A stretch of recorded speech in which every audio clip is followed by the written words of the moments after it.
Jamaica. And when I was visiting my stepmother, she lives like in St. Andrew, Kingston, Jamaica, that area.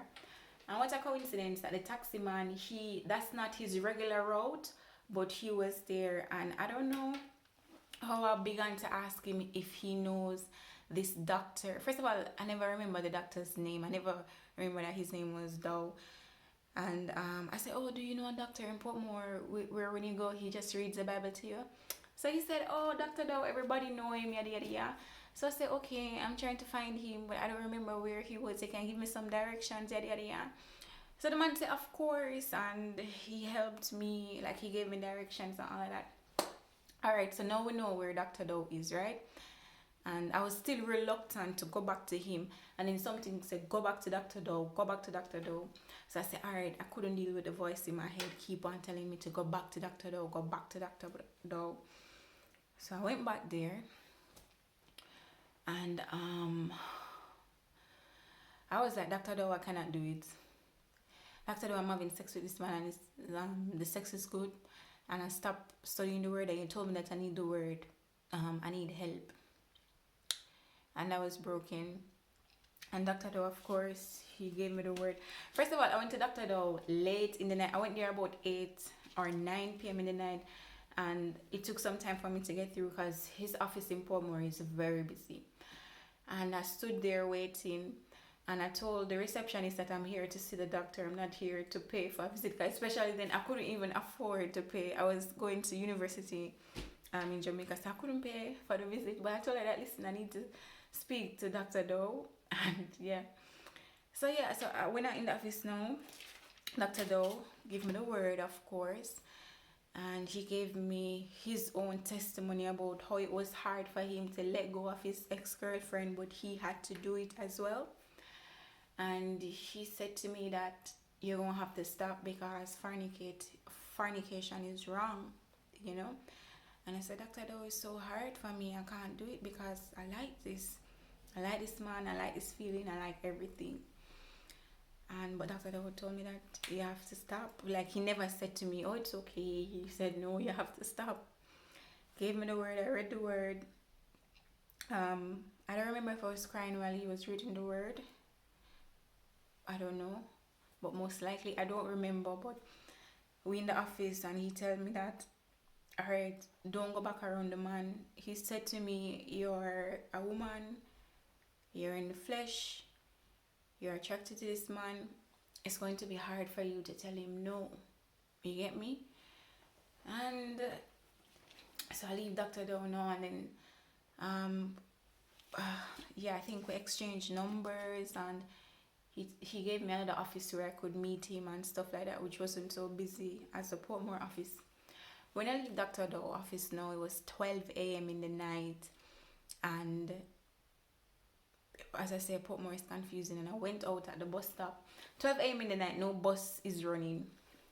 So a man pulled up with a woman at the front in a van, and a car pulled up after him. The man and the woman said, "Where you're going?" And I told him, "No, I'm okay," because the car which was behind of him, the man in the car, or the car which was behind of them, the man in the car, I had just met him in the reception room while I was waiting to speak with the doctor.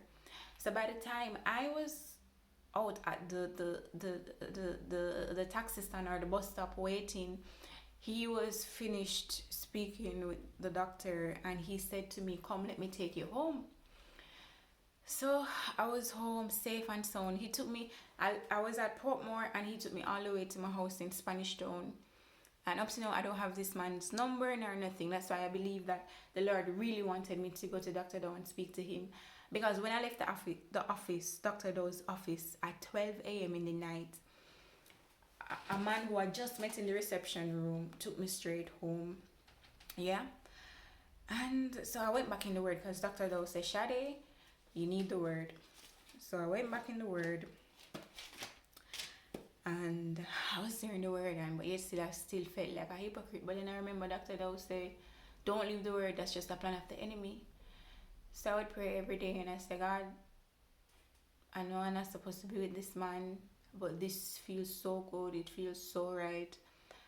And I can't help it. And so I would tell like my best friend in Jamaica, I would tell her that every time I say, "Oh, I'm done with the man, I am fully submitted to Christ," it would be a lie, because when she wasn't like looking or something, I would hide and see the man because it was getting bad. I was trying to convince myself that I was done with him, and I wasn't even done with him. And I would say to him all the time, "You know what? I'm a Christian now. I'm going to leave you one day or something." And he'd be like, "Oh, Shadi, I can't right now. My head is hurting me. I had a long day. I don't want to hear it." Or let's just enjoy the day. Let's not talk about you and God and whatever. So one day, still being in the word, one day he was calling my phone. I never answer. Let me tell you, that wasn't me. That was God, because things was getting so like it was so bad for me. Like I was so attracted to him, and I seriously believe that I couldn't stop because everything was good. Like I never walked away because I was depressed, unhappy, I was being abused. No, it was good. But I knew that it was wrong in the sight of God, and I had to walk away. So one day he was calling me and I just never answered the phone, and then that was it. So that's how I overcame. Just one day after constantly praying and begging God. Because I would be in the shower and I would say, "God, please help me to stop being with this man because I know it's not right." I would literally pray and beg God to overcome from this struggle. And honestly, one day that's how it happened. Is like up to now I don't even know how, but it was just you constantly studying the word and praying and begging God to take away my sin. That's how it literally happened. And so that day I just stopped um answering his call and I blocked him, because I remember what Dr. Doe said. Dr. Doe said, "Don't go back around him because you're weak and you're in the flesh." And so I just blocked him, and block and delete. I block him and I delete him and everything. And then yeah, and then that's what happened. Yeah, that's it. So after that, and like I saw him, like maybe by chance I saw him, but I said, "Oh, I'm a Christian now." But by then he believed me and he knew me, because I knew that it's true, because I kept on saying, "I'm a Christian now. I cannot do this anymore." And I guess he knew that I was serious.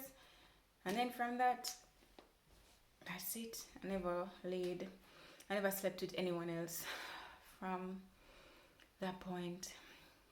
So basically, my testimony is to tell you that if you feel as if you cannot overcome something, or you feel like you were born this way, or you feel as if your desires or your feelings, or it feels so good, is contrary to the word and you can't do it, it is contrary to the word, but you can do it. You can overcome, because I overcame. And from then, I've been trying to do something where the Lord told me to focus and develop and be the woman of God He called me to be. Not to focus on men, but to focus on Christ. You get what I'm saying? And so after all of that, I have to tell you this part. After all of that, no, with him, and I cut him off and everything, it was so hard. I was like, "God." I remember one day at the university, I was under the tree, laying down. I was like, "God, right now you're so boring." I said, "God, I had more fun with this man than with you." I said, "God, first of all, you take away all my entertainment, all my niceness, all my good things, because my weekend and everything." I said, "God, you took away all of that. I know I'm here bored and I have no friends and all of that." Because first of all, when I became a Christian, not many of my friends were Christians. And many people would ridicule me and laugh at me and mock me. Like, what Jesus says in the word is true, they will do it. Because they did it to me, because everybody thought I was crazy. Because I was just so happy when I found out the truth about Christ. How can you not be happy to know about your Savior? So the people would think that I'm so crazy. But I wasn't. I was just like, and sometimes they still think I'm crazy. Or they say, "Oh, you're so extra." No, boo, it's just the truth. I'm not extra, nor am I crazy. And if I am, it's all for the glory of Christ, so no problem. So, oh yeah. So I said, "Listen, God, you're boring and all of that." And then I went back to Dr. Doe now. I went back to Dr. Doe and I said, Dr. Doe, I can't do this because I stopped being with this man, but God is boring. He's not entertaining. Nothing nice about him. And then Dr. Doe said, listen, you have to take up your cross and follow Christ. He said, if you don't do this, you're going to be in problem. And I kept on reading the